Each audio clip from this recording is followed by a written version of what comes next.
Para pekerja menggunakan overlast untuk memotong pintu baja ketika seorang penjaga keamanan tiba-tiba mengeluarkan pistolnya untuk menghentikan mereka.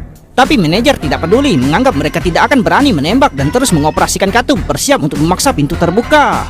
Melihat bahwa bujukan tidak efektif, Jack tidak punya pilihan selain menembak dan meledakkan pipa gas, tapi manajer tidak menyerah.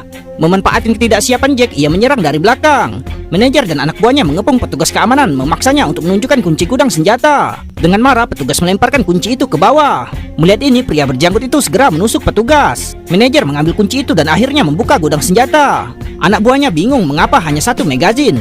Manajer menjelaskan bahwa menembakkan beberapa magazin akan menyebabkan mereka kehilangan kendali. Semua orang kemudian digiring ke lobi di mana manajer membagi mereka menjadi dua kelompok. Manajer yang benar-benar gila itu mulai menangkap orang secara acak. Mereka yang mencoba melawan ditembak mati. Pembantaian berdarah pun terjadi. Melihat orang-orang di sekitar mereka berjatuhan satu demi satu, semua orang terdorong ke ambang kehancuran mental. Tepat ketika Jack akan menjadi target berikutnya, seluruh lobi tiba-tiba menjadi gelap dan kekacauan pun terjadi. Wanita kulit hitam yang bersembunyi di ruang bawah tanah mendengar suara tembakan dan bergegas mendekat. Manajer wanita itu di tengah pembantaian, rekan-rekannya segera bereaksi dan bergegas ke ruang distribusi listrik untuk menarik saklar utama.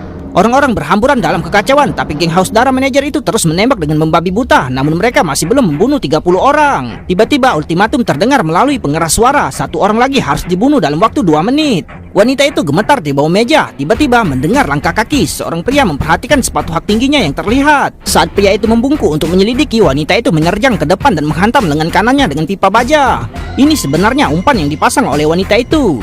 Ketika pria itu menangis dan memohon belas kasihan, ia sejenak melunak dan melepaskan senjatanya.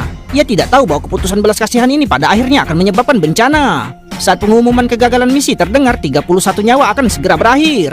Dari 80 orang yang awalnya terjebak di gedung itu, hanya 16 orang yang selamat. Tapi kompetisi terus berlanjut dan mereka akan menghadapi babak aturan baru yang lebih brutal.